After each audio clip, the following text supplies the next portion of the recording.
So good morning, good morning, good morning. Welcome to the world yet again.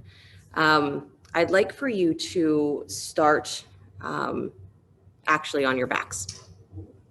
Yeah, not even an om, just get on your backs. Knees bent, please. Feet planted. Separate your feet a little wider so that they're maybe the width of your mat. And then just let your knees do gentle windshield wipers right and left. Good. And it doesn't have to be all the way to the floor. So if your first thing is to think, okay, I've got to take this movement as far as it can go, as deep as it can go, rewind that.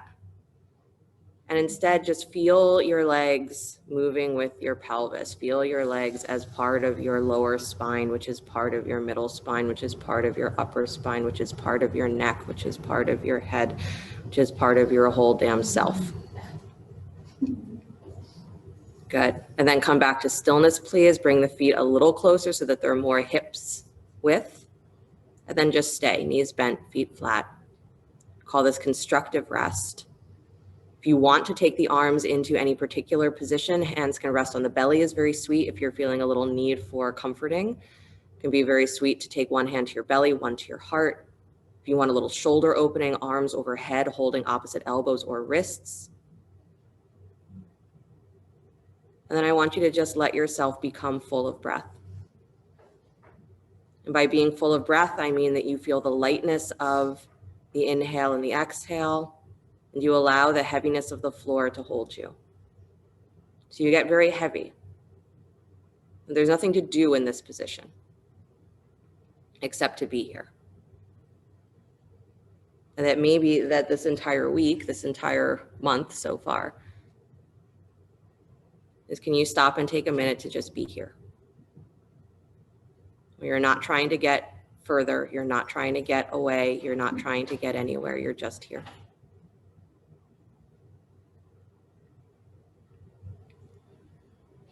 You're lying on your back and you're feeling yourself full of breath. Hi, Rhonda. So we're starting on our backs in constructive rest, knees bent, feet flat. You can do whatever you'd like with your arms. I'll be right back because someone just walked in.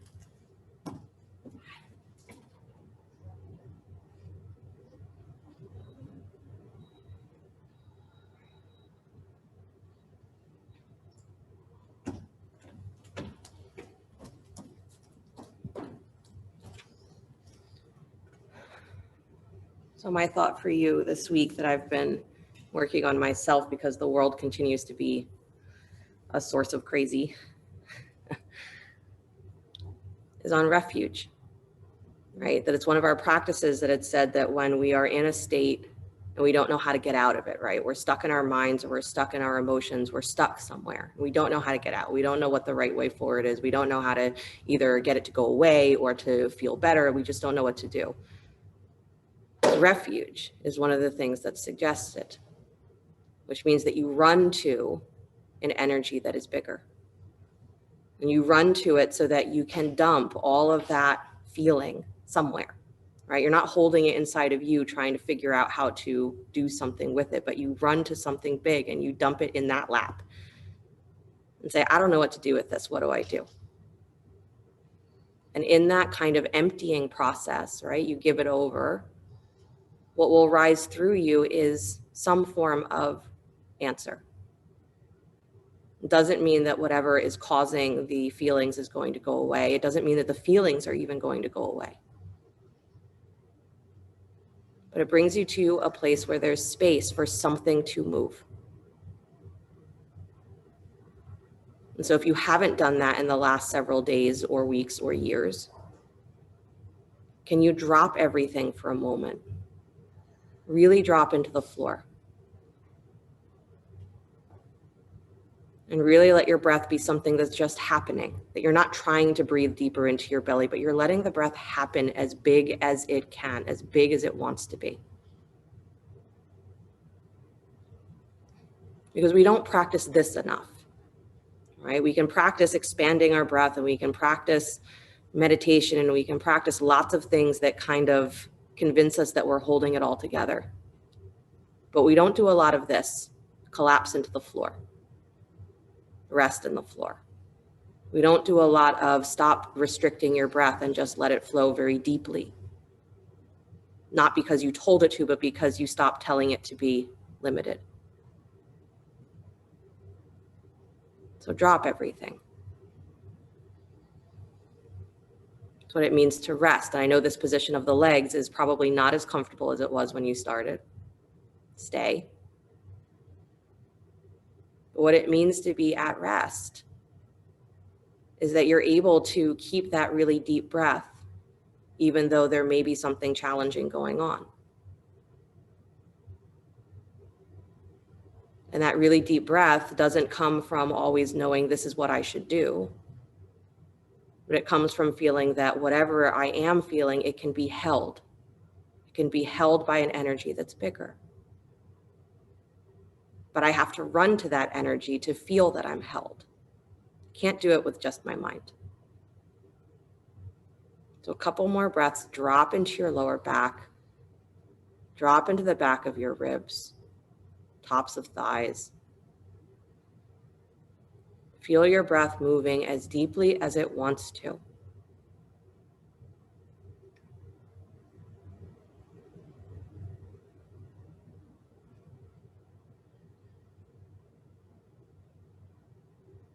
And then stretch the legs straight forward in front of you, please. Walk your feet to the bottom right-hand corner of your mat. Cross your left ankle over your right. Walk your shoulders to the upper right-hand corner of your mat. Stretch the arms overhead here. Hold opposite wrists or elbows so that you are making like a C shape. Good. Breathe through the left side of your body.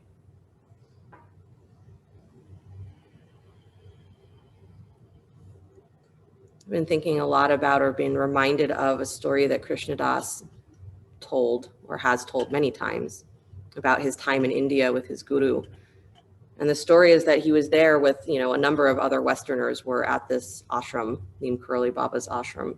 And Neem Karoli Baba was a teacher who didn't really teach a lot. He just told them to chant. That's all he ever told them to do is chant. His one teaching, they said, is he would hold up one finger and he would say sometimes, there's only one. That was his big speech. There's only one. And so one day the Westerners were like, well, maybe we should ask him to teach us something. Let's ask him to teach us to meditate, right? We're in India. Let's ask him to teach us to meditate. So Krishna Das goes to him and says, Maharaji, can you teach us how to meditate? And Maharaji's like, what? Like meditate? And they're like, yeah, can you tell us how should we be meditating? What should we do? And he says to them, go meditate like Christ, and kind of waves them away. And Krishna Das is like, what the hell does that mean? Right? He's in India, remember. He's in India seeking spirituality. And his Indian guru told him to go meditate like Christ. No idea what that means. Come back to center, please. Take your legs wide, your arms wide. Breathe super wide for a breath. Good. Again, dropping into the floor.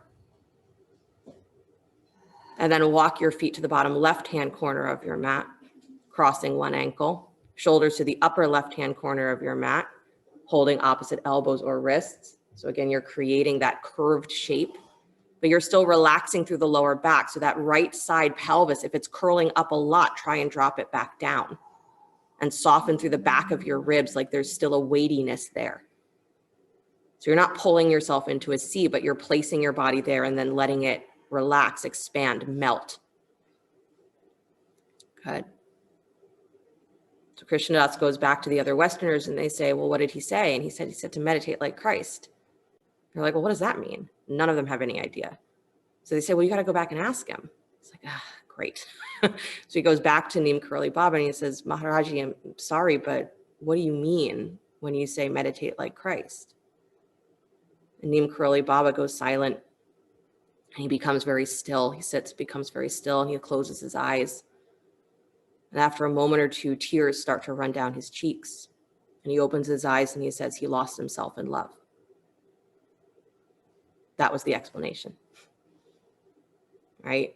So when it's said in our teachings, or when we say, sometimes jokingly, but really not, that the answer to everything in life is to meditate, it doesn't mean to go to meditation as a way to escape what's happening or to try to create distance between what you feel and what you think meditation is. so that you run into that bigness where there is love that is unconditional, where there is patience that is unconditional, where there is generosity that is unconditional, where there are solutions that your mind cannot come up with. We run to that. And ideally, that's what meditation is that we're allowing ourselves to become immersed in that. So there's no separation, right? Holding up one finger, there's only one. So this idea of refuge is that you run to something, and it doesn't have to be Christ if that's not your word. It's whatever name you have for that bigness, and it can just be love. It can just be nature. It can just be whatever it is, the I am. What matters is that we let ourselves release into something. That's refuge. I'm not doing this on my own. I don't have to have all the answers. And then suddenly there's this release of pressure because we don't have to figure out a world that cannot be figured out. Come back to center, please. Feet wide or legs wide, arms wide, big letter X. Like you're falling through space. That sensation of I'm dropping. I'm not extending here, I'm dropping.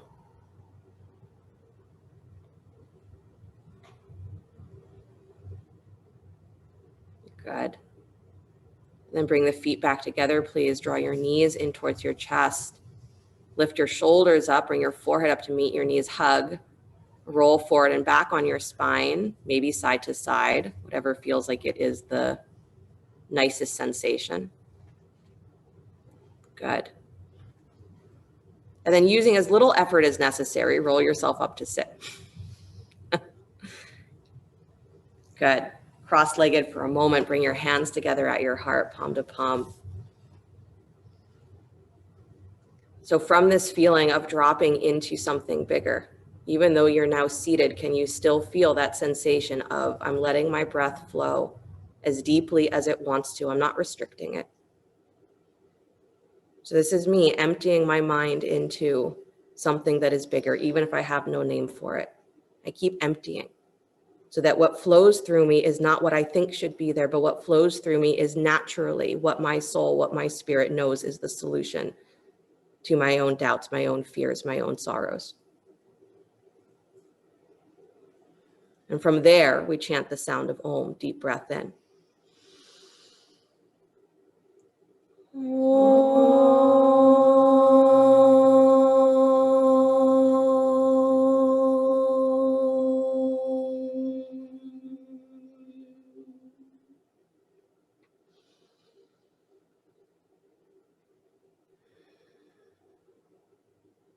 And let the eyes float open. Nice, you guys. Stay seated, release the hands, take your hands to your knees or your thighs. Cat-cow your spine, inhaling, lifting along, exhaling, curling back. Good. Moving through the heart space. We say this sometimes as though your heart is going to move between your shoulders or your shoulders are moving between your arms. I want you to have that sensation that you are lifting the heart so big and broad through the front on the inhale. And then on the exhale, you're broadening the heart from the back. So as you move back, it's still a broadening. There's no shortening that happens in cat and cow. Good. And then move yourself a little bit faster, please. Don't become unconscious, but move yourself a little bit faster. Try to keep your seat nice and settled. So again, the movement is coming from your spine, not from you shifting your pelvis forward and back. Your pelvis will tilt, but try to keep it steady. Good. A little faster still. I know. I can say that because you're all going at different pace. So some of you, I said faster and you're like still going like a snail. And some of you are like, you know, zooming ahead. So I have to say a little bit faster for the ones that are still in snail mode. Good. And then come to stillness. Inhale the arms up to the sky, please. Pause at the top of that breath. Breathe in a little bit more. Pause and hold. You're pulling through your ribs. Breathe in a little bit more. Pause and hold. Squeeze everything. And then exhale, release everything, taking the arms back down to the floor. Now you're awake, right? Come forward to hands and knees. Enough of this nice stuff. Just kidding. Right? You always get some version of what I myself need. So, you know, I would like to be laying on my back all day today. Downward facing dog. I'm not going to get to, but, you know, there's what we want to have happen, and then there's what actually does happen. Downward facing dog. Good. Pedal your feet. Move your hips from side to side. But we have to have this realization, right, that before we can move forward, we have to just stop and be where we are. Because we get focused on how do I just keep moving, keep moving, keep moving. And that's what we call karma, momentum. I just keep moving and I don't really notice what the heck has happened or where I am or what that is continuing to create. So you stop. Bend both knees deeply, please. Drop your hips towards your heels in down dog. Keep pulling back. Good. And then scoop your belly, lift your hips high to the sky, come up on your tippy toes. Good. Squeeze through the legs. Squeeze your hands and your feet towards each other. Good. And then soften your heels towards the floor and then bend your knees again. Hug your forearms so you're not losing your shoulders here. And then scoop your belly, press your hips to the sky, come up on tippy toes, pull up, hands and feet squeeze towards each other. Get those arm bones up into the shoulder socket. And then soften the heels again. One more time, bend your knees deeply, folding through your hip creases. So butt goes back.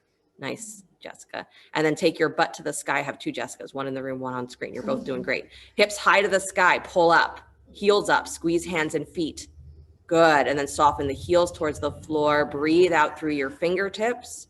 Lift the back of your throat. Yeah. And then walk your feet forward to your hands, standing forward fold. Good morning. I know. Good. Take your hands to your hips, please. Come all the way up to stand. Good. Take your right knee up and towards your chest. I know, what is this? Not lunges? It's not lunges. Right knee up and towards your chest. Good. Cross that right thigh over top of your left, wrapping the inner thigh and outer shin for eagle. So you're spiraling the legs. Bend your left knee a lot. Good. And then take the left arm over top of the right in front of your chest, wrapping the forearms. Good. And feel yourself dropping into your seat. So again, there's the sensation of, oh, I have to work in my legs here. You do. You have to hug.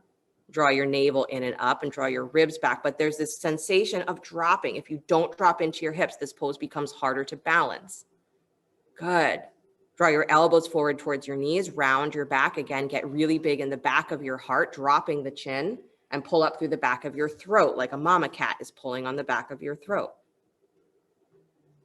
Beautiful. And then slowly release and unwind. Hug that right knee back up and towards your chest. Don't just fall out of your pose. Good. Now step that right leg back behind you. Lunge. So it is a lunge after all. Arms to the sky. High lunge. I know. Good. Back thigh nice and straight, Jessica. Same thing, Sarah. Back thigh up, up, up. Good, you guys. Take your arms out wide, cactus arms, twist to your left, please. So towards the front leg. Right forearm comes onto your front thigh. Left arm comes over the ear, side angle. And as that arm comes over the ear, right, reaching for the diagonal, you're in a little twisted side angle, I know. Lift that back thigh a little higher. So Heidi, back thigh lifts a little higher. Beautiful, nice, Alice. Good, you guys. Rotating through the heart.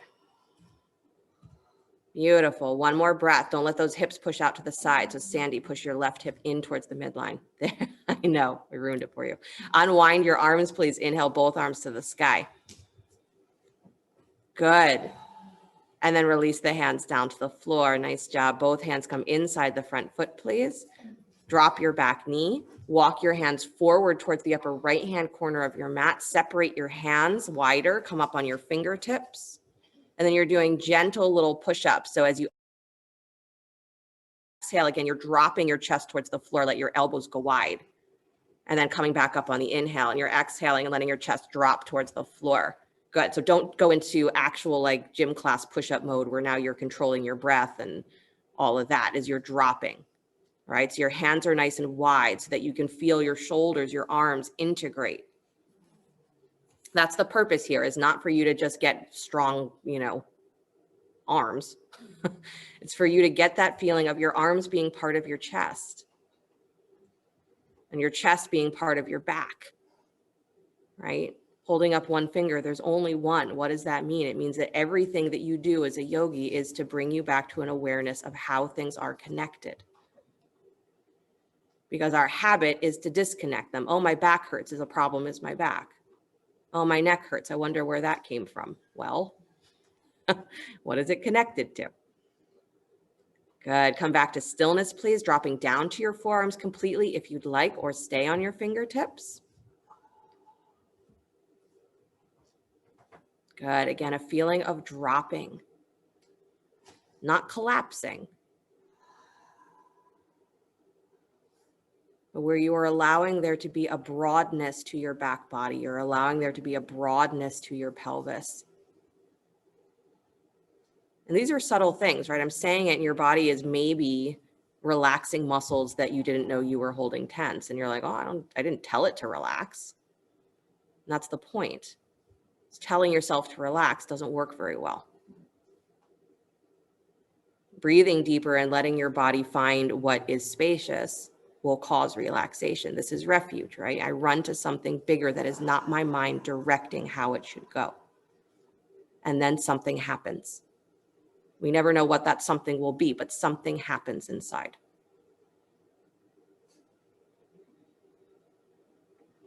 Sometimes it's a lot of tears before it's relaxation. Walk yourself back in. Good. Lift that back knee up off the floor. Step your right foot forward just a little bit. Take both legs to straight. Parsvottanasana. Use blocks underneath the hands if you'd like. Yeah, so Ralph, yep, there you go. Just both legs straight.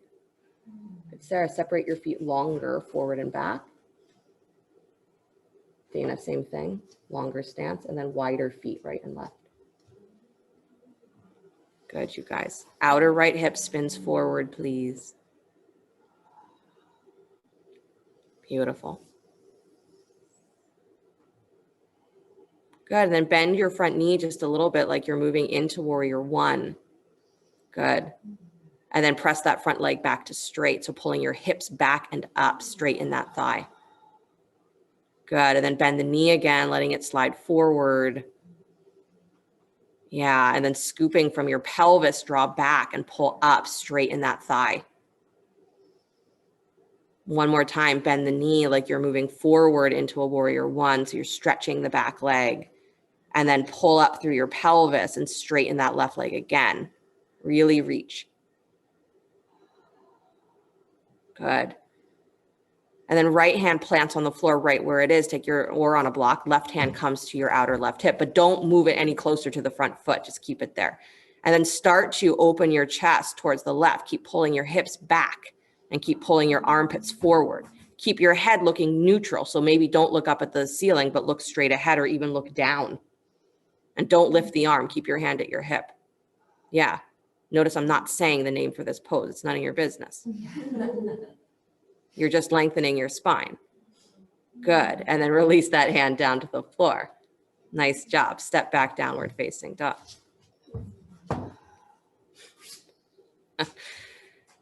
Good. Inhale the breath, please. Exhale the breath even deeper, out through your fingertips, out through your heels. Nice. Come forward to plank pose, upward push up. Lower down slow, coming through knees first if you need, all the way down to the belly. Rise up, cobra. Inhaling again from the back of your heart, pull like you're rounding your back first. So lower back down to your belly. And you're going to come back to cobra, so forehead to the floor, but start to pull up from the back of your rib cage. So pull your front ribs away from the floor first, almost like you're rounding your back into your cobra. The last thing you do is to lift your collarbones and widen your chest, drag back on your hands, like your heart is going to pull forward beyond your arms. And then your throat grows long. Downward facing dog. Nice, you guys. Walk your feet forward towards your hands. Standing forward fold. Give a little bend of your knees like you're going to drop back towards chair. Drop your chin towards your chest as you do that. So relax your spine again. Good. And then keep the spine relaxed, the head relaxed as you press into your feet and start to lift your hips up to straight. This is the trick for yourself, is to notice at what point straightening your legs causes you to tense your neck. Don't do it. Good. And then hands to your hips, come all the way up to stand. Beautiful. Left knee comes up and towards your chest.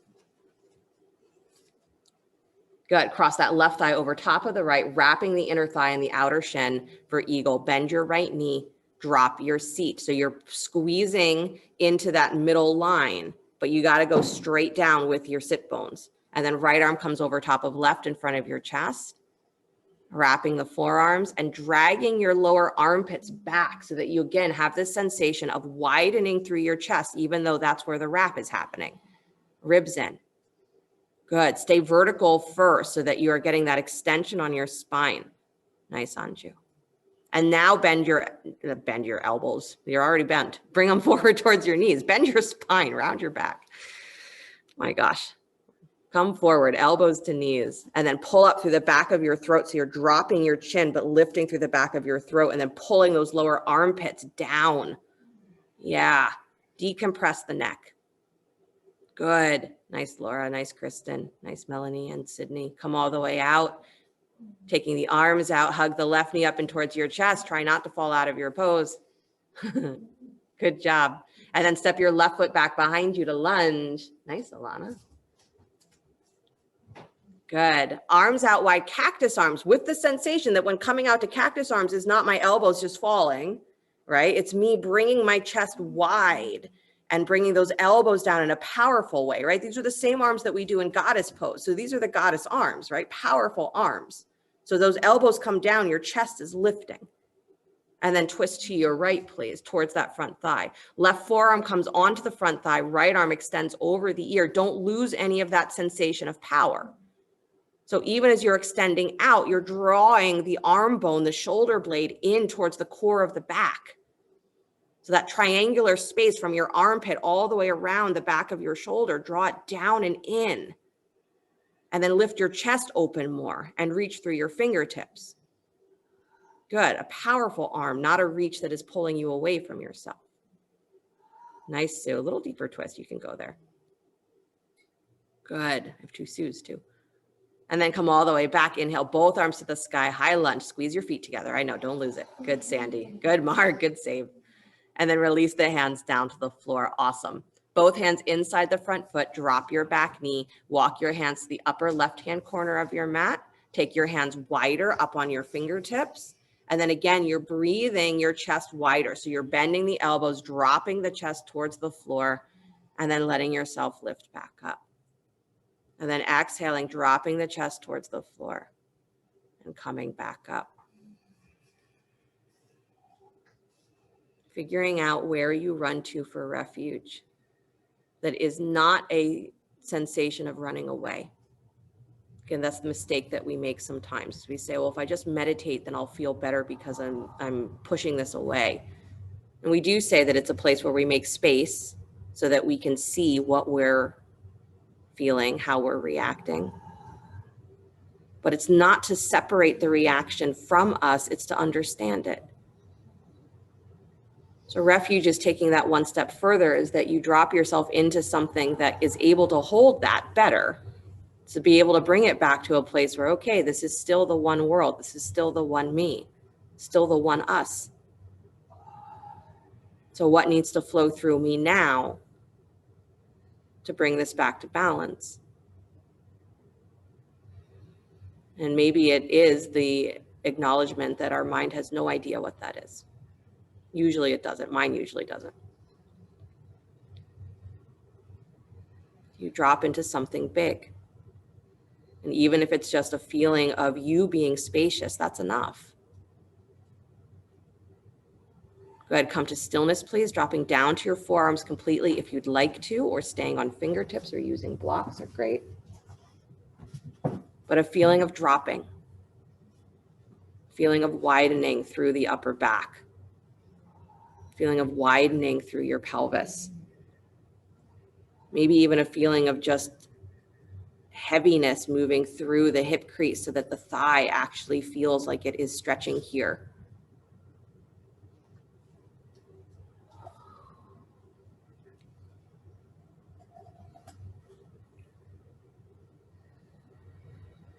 right? The space within, you call it by whatever name that you'd like, but when you drop into it as refuge, and you take all of your confusion and you empty it into that space, and you feel that there's still so much space that it can't be filled by your own stuff, right? That's when we start to feel the, okay, I can do this because there's space,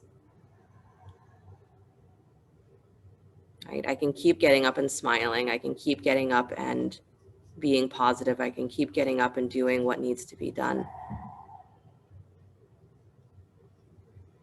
And again, my joke is always that those things are the simple things. You got to get up and feed your dog and your families and yourself.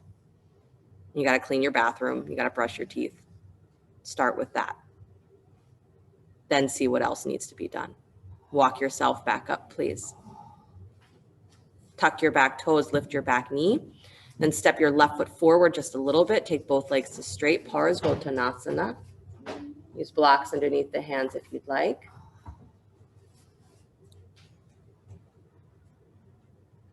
Good. Make sure that your feet are as wide as your hips, right and left. So for most of us, that means we have to separate our feet a little bit more. And even if we don't technically have to, a slightly wider stance gives you more stability. So maybe see if that helps you feel a little bit more openness through your legs.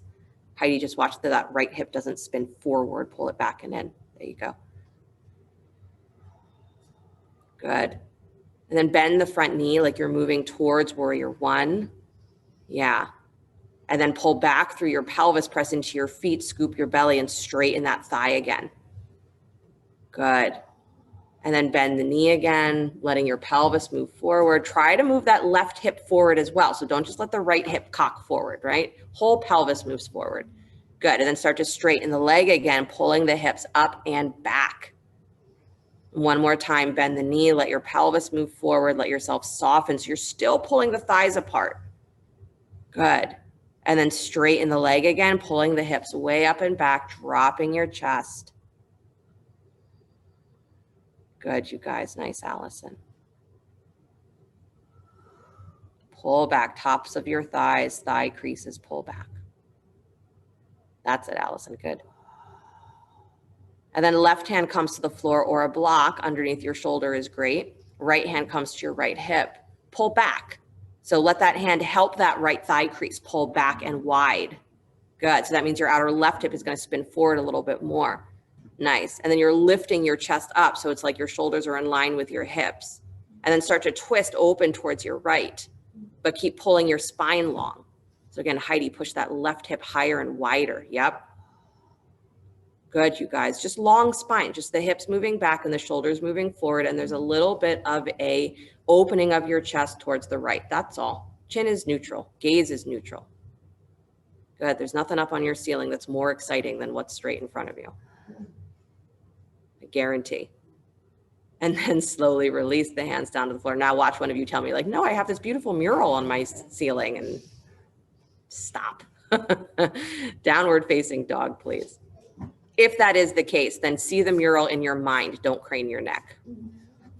Or look at the mirror, or look at the mural again when you're on your back. Slide forward to plank pose, upward push up. Good. Lower down slow, coming through knees first if you need. Rising up into cobra. Good. And then exhaling back to your belly. Good. Pressing into your knees here. Pop your butt up to the sky. Yep. Yeah, so like a little inchworm. So your knees press down, but your butt pops up. Tops of your thighs pop up. Good. And you're dragging back on your hands. Good. Just pause there. I know. Nothing else to do. Just squeeze. Good. And then still with your butt lifted, start to curl into your low belly like you're going to take your hip points forward and up. Good. And then start to press forward with the tops of your thighs, drag back on your hands and come back to cobra pose, lengthening your side ribs, but without collapsing in your lower back, right? So you have that sensation of still trying to keep the fullness in your back spine, in your sacrum. Yeah, it's a little push and pull. So it's not just collapsing into cobra pose. Nice, you guys. And then release, press up to hands and knees, come back to child's pose.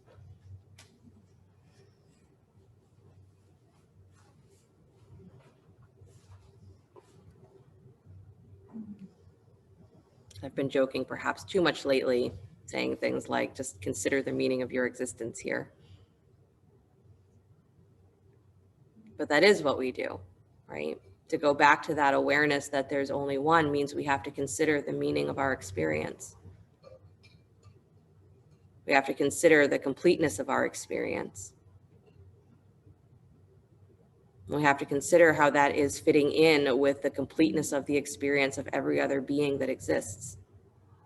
And that gets complicated, and our mind says, oh God, I don't know how to do that. I'd rather not do that. How am I supposed to figure out how my life fits together with mosquitoes and ants and tigers and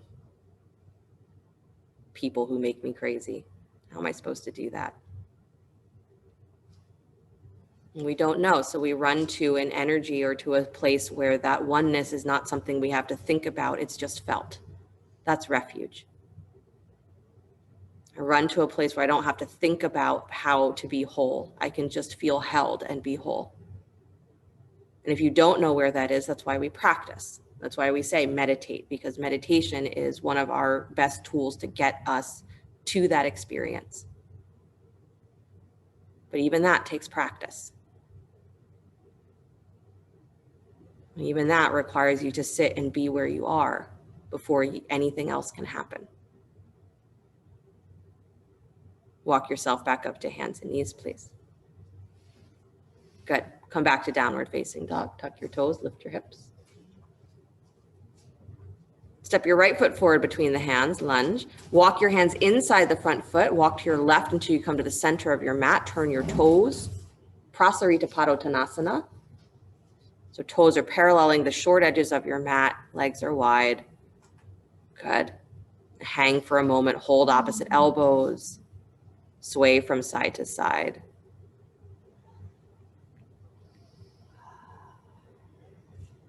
Good. Nice, Andra. Nice, Nancy. Good. And I know if you can just put your head on the floor here, don't. Let yourself move your torso side to side, because again, this is decompressing how our lower back is meeting with our legs, right? So the suggestion is not just no reason, just because you're there. It's so that you actually move yourself a little bit, sway from side to side. Good. And then come back to stillness, or letting the hands rest on the floor. Good. Turn your right toes out to 45 degrees. And then start to bend that knee, come into a side lunge, pointing the knee towards the second or third toe. So you're still widening that knee. And then you're pulling your left inner thigh wide as well. Good. So you have this feeling of, again, pulling the legs apart, but squeeze your feet towards each other. Good. One more breath. Dropping your seat straight down between the legs, not more to the right, but drop it down. Good. And then come back to center, please. Straightening the legs, turning the right toes forward. Good. Turn your left toes out to 45 degrees. Bend the knee. Come towards that side lunge. Again, hands can be on the floor here, but don't walk them towards the foot. I want you to keep them center. Good. Widen that left knee so that it's pointing towards second or third toe. So Jessica, widen that knee a lot. This requires you to maybe tuck your sit bones under a little bit. Good. And then you're getting lower, but pulling your thighs wide. Nice, Diane. And then come back to center, straighten the legs, turn your toes forward. Good. Right side again, turn your right toes out 45 degrees. Jessica, I think your legs are just a little bit too wide. I think that's what's messing you up a little bit. Bend the knee again. Good. Finding that side lunge. Good. If you can here, tuck your tail under or rotate your pelvis under, come up on the left heel and be comfortable in that right knee. You can go for that deeper variation. So you rotate the left toes up towards the ceiling. You got to rotate your sit bones all the way under, drop your seat. But wherever you are, I want you to stretch your arms either up if you are in that low position, or out wide, letter T, if you are paralleling the floor. So arms come up, legs hold you. Meditate like Christ right here. Good. Nice. Beautiful, Alice. Beautiful, Jessica C. And then release the hands down to the floor. Good, you guys. Walk yourself back to center. Turn the toes forward. Bow. Be where you are in the middle. Not yet to the other side, and not yet maybe feeling the completeness of the first side. Good. Now move to the second side. Left foot turns out 45 degrees. Bend the knee. Come into your side lunge. Good. So again, the first couple of times you're like, oh, my hands are on the floor. It doesn't matter too much what I'm doing. Now, you know, I'm going to tell you to take your hands off the floor. So it matters a lot what you're doing. Widen that knee so it's pointing at the second or third toe. If you're going for the deeper variation, turn your right toes up towards the ceiling. You're up on the heel, rotating your pelvis under. And then either arms up to the sky if your hips are low to the floor, or arms out wide, airplane arms if your torso is parallel to the floor. It's a good variation, Linda. I like that. Good, Nancy. Try to rotate those butt cheeks under just a little more. You could go there. Yeah, nice, Laura. Good, Cindy. Nice, Melanie. Beautiful. Release the hands to the floor. Good. Walk back to center. Straighten the legs. Nice job, you guys. And then walk back towards the top of your mat. Right toes turn forward. Left heel spins up. Step your left foot forward just a little bit. Take both legs to straight. Parsvottanasana. Good. If you were in class with me yesterday morning, this might feel repetitious because I did a lot of this yesterday, or I did this specific kind of thing yesterday. Left hand plants, right hand comes to your right hip. But it might mean that your body is really, really fantastically learning this pose that has no name. Pull your hips back, chest forward, lengthen your spine, and then start to turn your ribs open to the right, like you're expanding through the back of your heart. So try to feel the connection of the shoulder blades. Yeah. And your left elbow is falling slightly forward, but your throat is moving back and your upper chest is opening wide. And so, Andrea, you should be twisting the other way when both legs are straight. Good. Release the hand down to the floor, please. Nice job. Step back, downward facing dog. Good. Vinyasa, if you'd like, child's pose if you prefer. If you're doing the vinyasa, you're sliding forward to plank, lowering down to your belly, rising up, cobra, remembering that you're not just forcing your pelvis forward for the back bend, but you want to have that sensation of trying to lift from the back of your sacrum. Good. And then downward facing dog as you're ready. Nice. Left foot steps forward between the hands, lunge. Good. Walk your hands towards the inside of the foot. Walk your hands to the middle of your mat. Straighten your legs. Turn your toes. Good.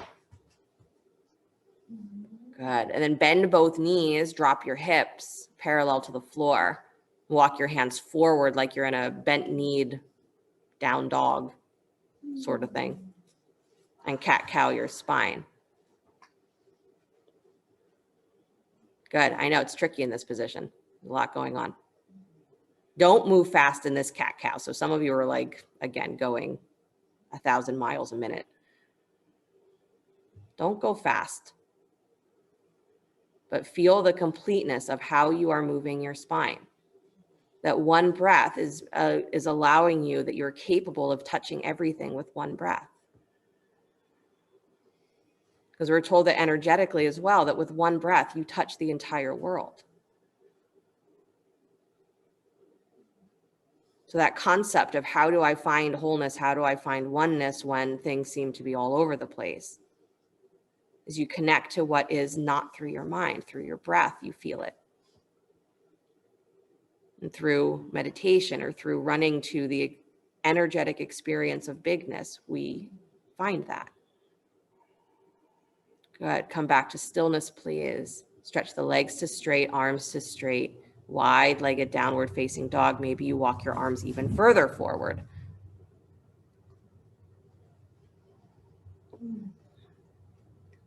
Nice. Love it. It looks like Rhonda's like walking herself underneath a sofa. Whatever you've got to do. Walk your hands back in, please. Good. Walk back towards the top of your mat. Left toes turn forward. Spin your right heel up. And then step your right foot forward just a little bit. Take both legs to straight, Parsvottanasana. Intense stretch. The more you do it, does the intensity get any less? Yes. For some of us, yes. For some of us, the answer is no. It's always intense. But what happens is we start to feel that the intensity is not foreign to us. We start to feel that the way that we have to be in the pose peacefully, easefully is not foreign to us. It's part of the benefit of refuge, right? It starts those feelings of, I can manage this, I can handle this, I can be at peace in this. If that's not foreign to you, then you'll hang on to it. You won't be thrown around so much by what happens. Right hand plants, left hand comes to your outer left hip. Good. Pull back. Pull the thighs back, pull your butt back, and then pull your armpit forward. And feel that right arm, the arm that's on the floor, dragging up into the center of your back. Now start to twist open to the left. Good. Letting that left elbow continue to fall forward, but your left upper chest draws back. The left upper shoulder blade expands. So almost turtle into your ribs, round into your ribs, and then open more. Nice, Mark. And again, neutral gaze. Don't crane to look at the ceiling. There's nothing exciting there. Open your chest as big as you can because there's a lot that's exciting there. Good. And then release that hand down to the floor. Nice job. Step your right foot forward, top of your mat. Good. Separate your feet nice and wide. Turn your toes out, 45 degrees. Bend your knees, come down, squat. Good. And breathe for a moment. Again, breathing in a moment where, again, this is not an easy pose for many of us. But can you let your breath be unrestricted here? The pose itself might have limitations on what your breath can do, but don't you restrict where your breath goes. See what it's like to just open to, my breath is expanding and expanding and expanding and expanding. You induce relaxation, not by telling yourself to relax, but by simply opening. And something happens. That's why we say the answer is to meditate. Because you will not figure this world out through your mind. Your mind is of the world. So it can't see beyond that. But your mind also connects you back to what is beyond. And it is able to perceive that also. But only if you open. Good. Opportunity here for crow pose. If you know you're not doing crow, go ahead to come down to sit on your butt, Baddha Konasana. If you are coming into crow, come up onto your tippy toes from that little squat position. Plant the hands. Good. Lift your butt up. Again, rounding through your belly, rounding through your ribs. And as your weight comes forward onto your hands, you got to lift your chest up. You got to lift through the back of your throat. And then it's a squeezing in. It's an elevating that you bring your knees up towards those upper arms. Really good, Alice. Nice, Kristen. Good, Ralph. Got someone doing headstand here from crow, I think. It was awesome. Good. You all did headstand today. Good job. Nice, Heidi. Come on down. Beautiful. And come on down to sit wherever you just were. Good. Stretch your legs out, please. Actually, I changed my mind. Well, do stretch your legs out. We'll do that first. Inhale the arms up to the sky.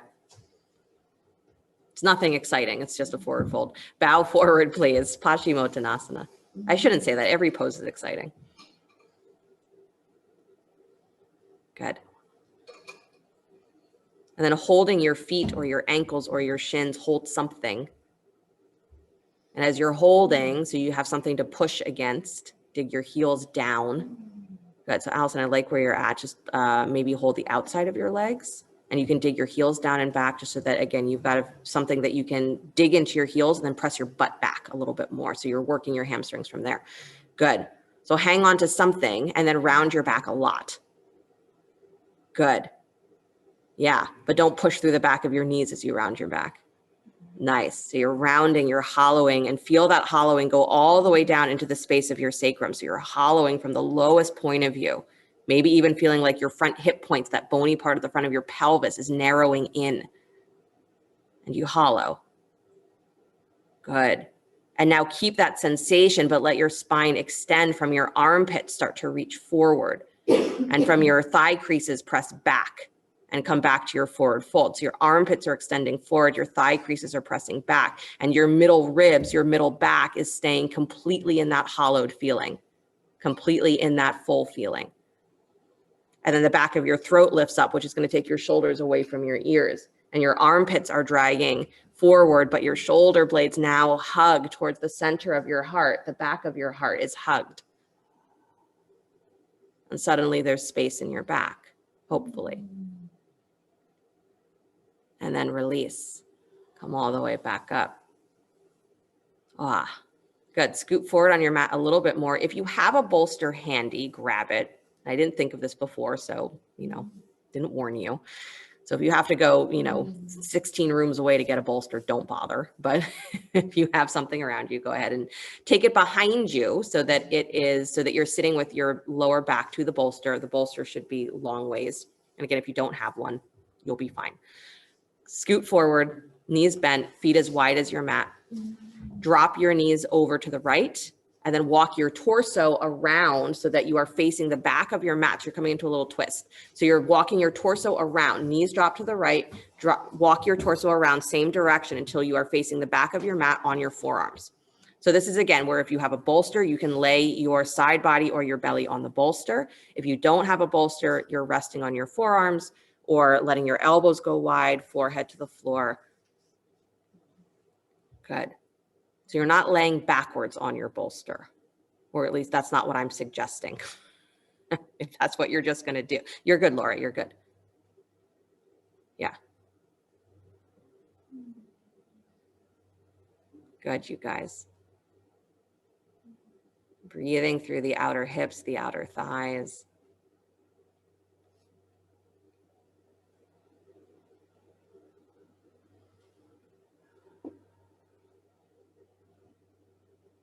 The only other thing Krishna Das would say about Neem Karoli Baba's teaching is that if you were getting caught in your own thinking, it seemed like you were spinning around in your own mental reactions. It says occasionally you would, find yourself being hit with a piece of fruit out of nowhere, and you'd look up and there he'd be shaking a finger at you and saying there's only one.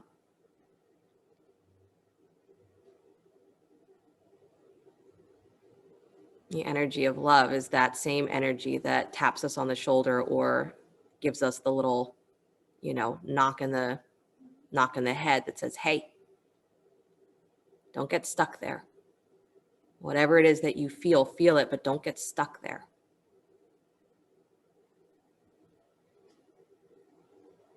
Run to something that's bigger. Meditate like fill in the blank.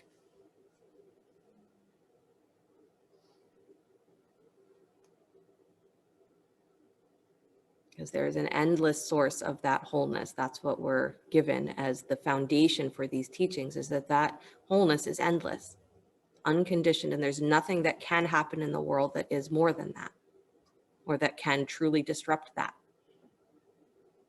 So we run back to it, not to get away, but to be reminded, oh, there is space for me to still live with this, in this.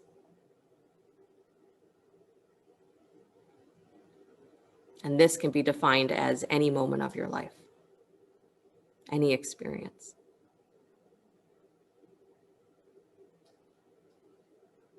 Take one more breath here. Again, a sensation of dropping into your pose, even if you are just resting on your forearms. You can still drop in.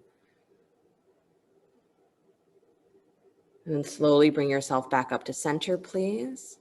So you're sitting facing the front of your mat. Bring the bottoms of the feet together. Let your knees go wide. Baddha Konasana, forward fold for a moment. Don't make a big deal out of it, just forward fold.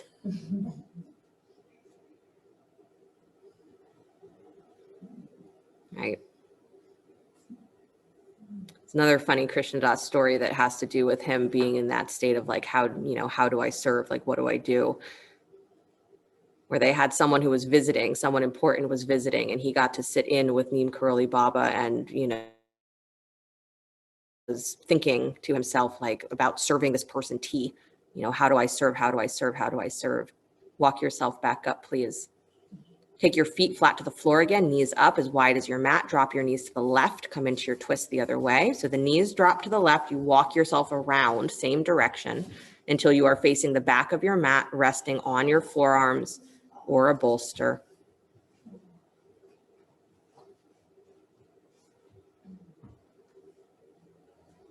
So in his head, Krishnadas is like, should I pour the tea? Should I not pour the tea? Like, is it me overstepping if I do that? No one's asked me to do it yet. Should I do this? Should I do that? And this is all going on in his head. Like, he's ready to serve and he's like, I'm really excited. But questioning, should I do this? Should I do that? How should I do it? When should I do it? And out of nowhere, Neem Karoli Baba turns to him and just says, just serve the damn tea, right? Just pour the tea. I might have added the damn, I don't know. Can't remember from the story. But you can imagine, the kind of irritation of someone being like, just do it. Stop thinking about it. So of course, that conversation that was happening in Krishnadas's head was silent. It was his own. But his guru was able to, and Krishnadas says that Neem Karoli Baba was this way, that he always seemed to know what you were thinking. That he would respond to your thoughts that you hadn't spoken out loud. And then what he would say is, what do you do with a person like that? What do you do with a being like that? Knows everything inside of you, and no matter how many times you think you're screwing up, says, I love you anyway. Just do what you got to do. Stop thinking about it. Just do it. Don't worry if it's right or wrong, but do it. So this is us, right? Running around in our heads. What should I do? How should I do it? What's right and what's wrong? And how do I fix this? How do I feel better? Run to your guru. Run to whatever gives you the feeling that you can drop into it and that it's big enough to hold everything that you're feeling and give you back that sensation of love.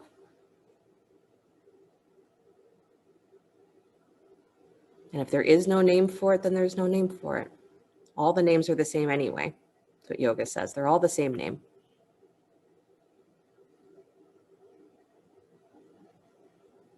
We practice dropping because the mind is already really good at holding and obsessing.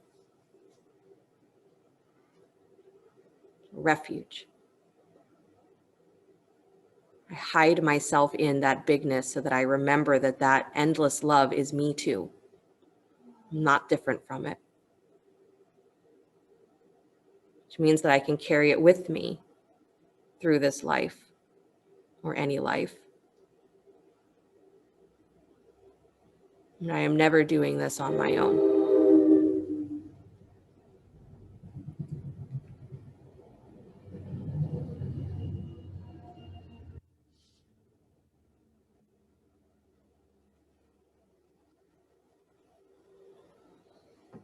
So wherever you are struggling, however you are struggling, take refuge.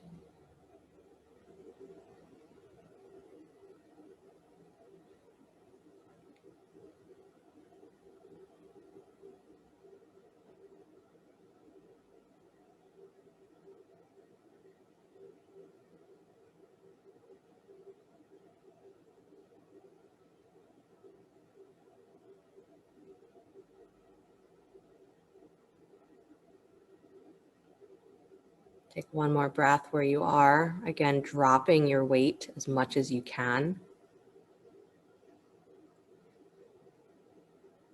And then start to walk yourself back up, facing the front of your mat. Come on up onto your knees. You're like, no, I'm tired. Get up on your knees. I know, you're almost done. Camel Pose. So a block between your knees if you'd like, a blanket underneath your knees if you feel that that feels better or helps. Hands can come to the lower spine here or behind the head, your choice. So feel this length on your spine. So as you are lifting up through the front of your hip points, press your low back, get full in your low back. Expand. Good. And then keep that expansion as you start to lean back. So not arching back, but leaning back. Take your butt back. And then you're lifting from the top of those hip points, reaching up towards your low ribs. Your low ribs are reaching down for your hip points, and then your sternum lifts up to the sky. And then you can drop your hands back to reach for your feet if you'd like. Good. But notice at no point did I say that you are pushing your hips forward. Your hips will come forward, but don't push them forward. Lift through the top of your pelvis. Open wide from the back of your heart so that your chest can expand. and long throat. Good. And then come all the way back up. Nice job. Drop your hips back to your heels. Forehead comes to the floor. You can move the block from between the thighs. Breathe for a moment into the lower space of your spine.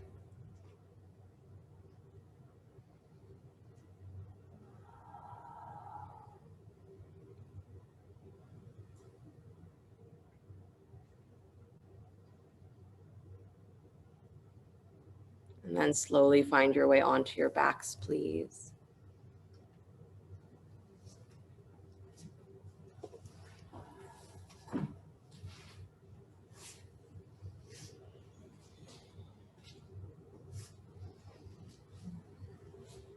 Good. Knees bent, feet planted. Bend your elbows into robot arms. Good. Press down through the upper arms, widen your chest, press into your feet. Inhale yourself up into bridge pose, expanding through your ribs. So don't just push the hips up, but feel that you are expanding. Long throat. And then release the hips down to the floor, please. Keep the arms and the feet where they are, but now start to arch the spine up into fish. So you're pressing down through the arms, but lifting from the back of your heart. Arch the back, lifting up towards the crown of your head. And I know, I want you to keep your knees bent. I know. Even if it doesn't turn into a full fish, I want you to work that feeling of pressing down through the arms and reaching through your spine. And then relax the spine back to neutral. Inhale yourself up into bridge. Yep. Good. And then releasing the hips back down to the floor. Find your way into this variation of fish. Good. And I don't want you to get caught up in, oh, this position makes me feel more limited than if I do it this other way. Doesn't matter. Find what fish feels like right here. And then release back through the back of the heart. One more time, lift up into bridge. Drag back on your heels so that there's that feeling of your tail pulling towards your heels. Good, Ilana. And then release the hips back down. One more fish pose, pressing down through the arms, arch the heart. Find the connection of the back of your heart to the front of your chest. Nice. Butt has to stay on the floor. Good. And then slowly release and unwind. Just pause there. Let the arms go, but keep your knees bent, feet flat. Constructive rest.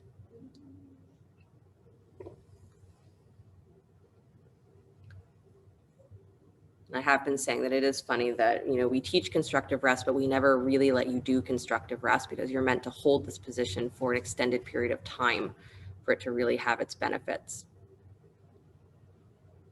But any amount of time that you give your body the opportunity to really relax into the floor,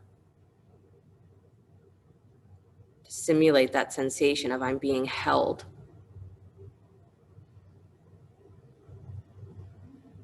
Any time you give to that, it's time well spent.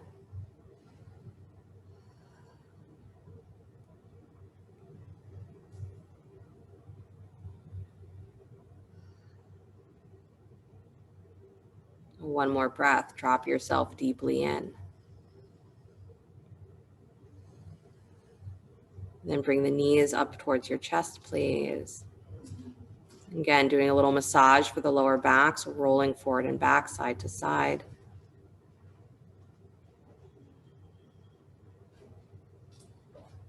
Good. And then keeping the knees together, scoot your hips over to the left, drop your knees to the right for a spinal twist. Stretching the left arm out wide or up alongside your ear, whatever feels happier. Good. Nancy, pull your knees up just a little bit higher. There you go. And then really let that left hip come all the way on top, even if it means your shoulder comes up a little more. That's okay. Yeah, there you go. Your hips are the happiest, you guys, when they are level in line with each other. So try to find that. Good. Come back to center, please. Scoot your hips over to the right. Drop your knees to the left. Right arm is going wide or up over the ear.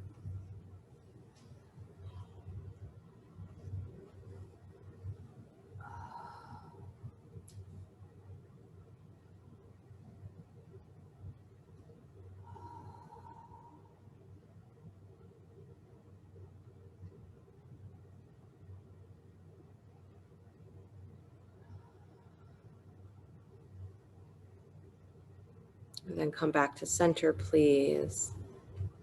Good. Hugging the knees in towards the chest. Bring your forehead up to meet your knees. Squeeze. Good.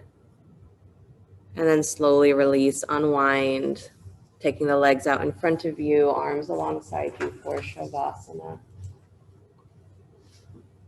Again, if you have your bolster handy and you want to do your Savasana on your bolster, fabulous idea. Or placing a blanket or pillow underneath the knees if the lower back is a place of challenge.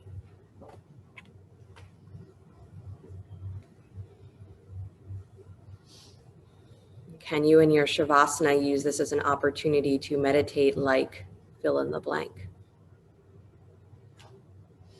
Whatever brings you to a place that is loving without explanation, or that is big enough that you can throw all of your worries, all of the world's worries into it, and it will still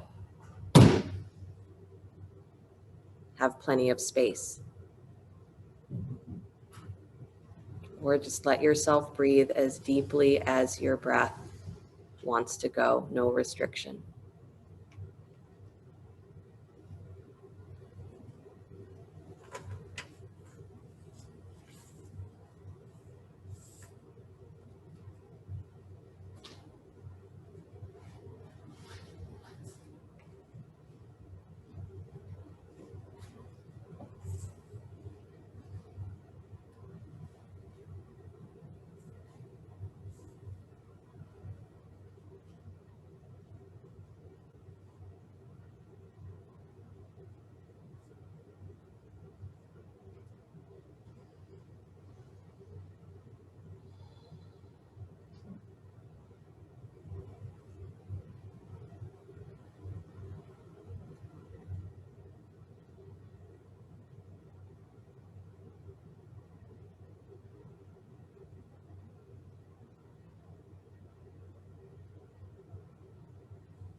Very gently bring the awareness back to your breath. Let your body begin to stretch, move, whatever ways serve it well. And as you're ready, draw your knees in towards your chest and roll to your right side. And take a moment there before you begin to push the floor away. Come back to an upright seated position.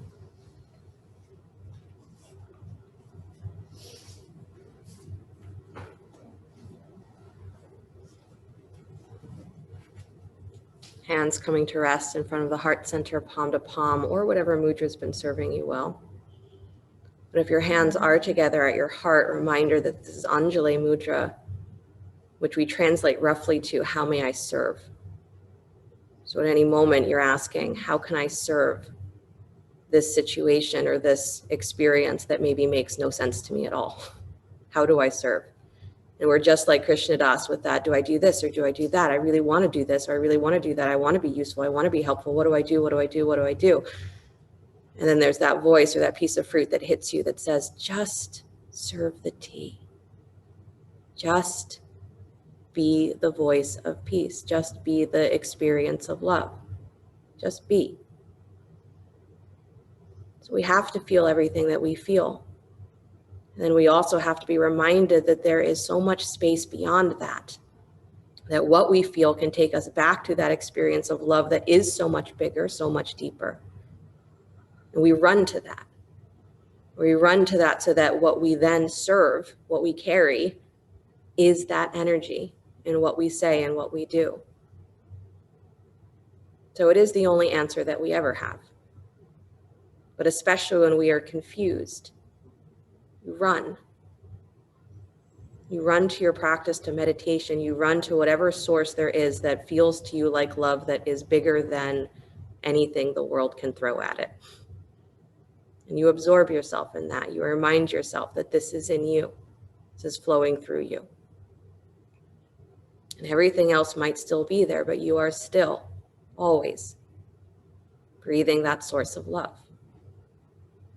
And maybe that means that you get up and you can still smile and feed your dog and your cat and your family and do what the world asks you to do. And you bring that love with you. And it'll be felt. So find your place of refuge. And then serve however your heart says it wants to serve. However it wants to be shared, you do it. Stop thinking about it and do it. Close with the sound of Om, again, coming from that place of endless, unconditional love, unconditional unity. Deep breath in.